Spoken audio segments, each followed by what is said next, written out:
Chaque semaine, une situation réelle, un enjeu RH ou SST et surtout des pistes concrètes. Bienvenue dans les chroniques de pratique, là où les RH et la SST prennent vie. Un sujet, une solution, du changement. Avec Pratique, chaque chronique est une occasion d'améliorer votre milieu de travail. Ah oui, notre experte en ressources humaines en santé et sécurité au travail, Caroline Ouellette de chez Pratique. Salut, Caro! Bon matin, Sylvain. Comment tu vas? Ben, je vais bien. En plus, on a toutes les deux des beaux chandails. Bon, Et- le tien il doit être sûrement préféré de tous les auditeurs avec le chandail du Canadien.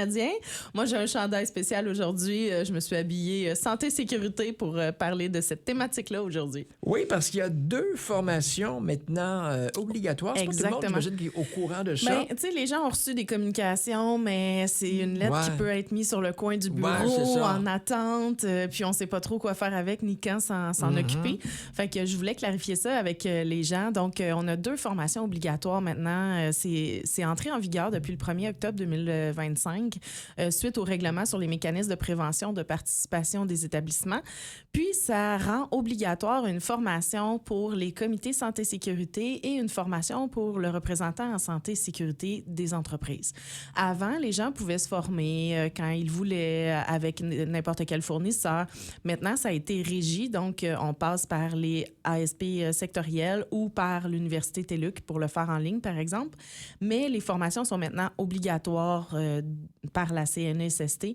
Et ben, c'est ça que je veux donner un petit peu plus d'informations parce qu'on a peut-être reçu cette lettre-là sans trop savoir quoi faire avec. Là. Est-ce que c'est pour toutes les entreprises? Est-ce qu'il y a un nombre d'employés minimum? C'est pour toutes les entreprises qui ont l'obligation d'avoir un comité santé-sécurité OK, ou OK. un représentant en santé-sécurité. Fait que souvent, on va parler de 20 employés et plus. OK.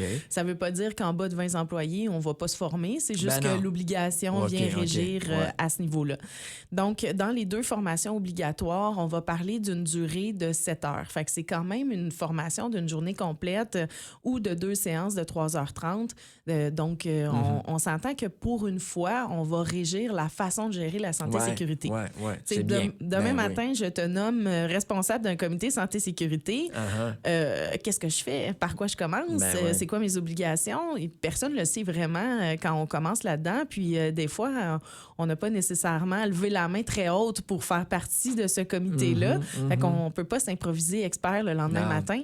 Donc, ça prend quand même des formations. Donc, C'est le genre ce genre de choses où il faut que tu sois proactif, évidemment, pour prévenir les coups. Et puis Oui. souvent, tu vas avoir à intervenir en cas d'urgence, puis tout ça. Donc, tu peux pas réagir après. Là. C'est vraiment... faut être préparé. ben, il faut être préparé, mais il faut aussi toute la notion d'analyse de risque. Tu sais, Ouais, c'est quoi ouais. les risques présents dans l'entreprise? Parce que si à la base, je connais pas mes risques, comment je veux bien intervenir ou comment je veux mettre en place des mécanismes Ouais. pour prévenir ces risques-là si je les connais pas ou que je me suis pas attardée à ça? Tu sais, on s'attarde aux opérations, on s'attarde à la gestion de l'entreprise, mais les risques en santé-sécurité, des fois, c'est le dernier morceau qu'on gère. Donc, ça va donner des attestations officielles à chacun des participants. Puis, il y a des dates butoirs aussi qui ont été établies en fonction du niveau de risque de chaque entreprise. Donc, on a reçu récemment une lettre qui nous indique notre niveau de risque par entreprise Ouais. et il y a des dates butoirs pour faire ces formations-là OK. avant ce délai-là, selon ton niveau de risque qui peut être de 1 à 4.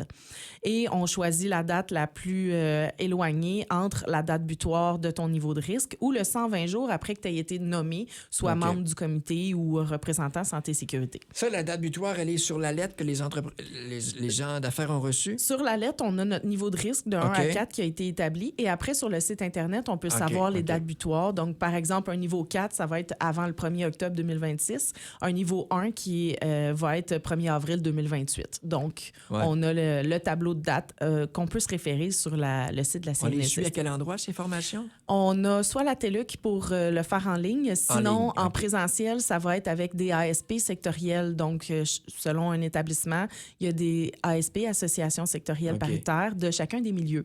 Fait que ça peut être en lien avec l'automobile, en lien avec le métal. Donc, il y a Il y en plusieurs a un peu ASP. partout au Québec? Oui, il y en a un peu partout en fonction des différents milieux Et là, des établissements. on est rémunéré au taux horaire habituel, j'imagine? On n'a effectivement pas de perte de salaire pour Ouais, pouvoir aller OK, suivre OK. cette formation-là. Donc, l'employeur doit rémunérer son employé. Une fois que tu es formé dans une entreprise, si tu changes d'emploi, tu t'en vas travailler ailleurs, ça peut être dans le même département ou non? Est-ce que ta formation, elle est toujours valide? C'est sûr que normalement, la formation est la même. Est-ce qu'il va y avoir une demande à ce moment-là pour changer le nom de l'employeur sur le certificat? Peut-être. OK. Ça va être à vérifier au niveau de la CNESST à ce moment-là ou de l'association sectorielle qui OK. a formé la personne, parce que clairement, la formation va être la même. C'est juste que là... OK, la formation est la même, que je travaille dans un endroit où il n'y a pratiquement pas de risque de C'est juste que mes risques vont être différents, mais Ouais, la base de la OK, formation OK. est la même si je valide mes Ouais, responsabilités. Mes responsabilités sont les mêmes, OK. sauf que les risques dans chacun des milieux est différent. Former ce groupe-là, encadrer ce groupe-là, est-ce que c'est des genres de choses que pratiques peuvent... Nous, on ne peut pas donner ces deux formations-là. non. Par contre, nous, ce qu'on fait, c'est qu'on a une cohorte en santé-sécurité spécifique pour venir bonifier après ça comment on fait les analyses de risque, comment on gère les droits de refus au travail, comment on implante une culture santé-sécurité, comment on prévient les risques. Ouais. Donc, on a plein d'autres formations reliées à une cohorte que les gens peuvent s'inscrire. OK. Et pour vous joindre, de quelle façon? Au www.pratiqueprattica.ca. Ça marche. Merci, Sylvain. Passe une très, très belle fin de semaine. Toi aussi. Bye-bye. Ce que vous venez d'entendre, c'est plus qu'une chronique, c'est une invitation à agir. Osez tester, osez changer. Vous avez reconnu une situation, besoin d'outils ou d'aide, Pratique est là. Consultez pratique.ca et transformez vos défis en solutions. Pratique, ton allié RH à partir de maintenant.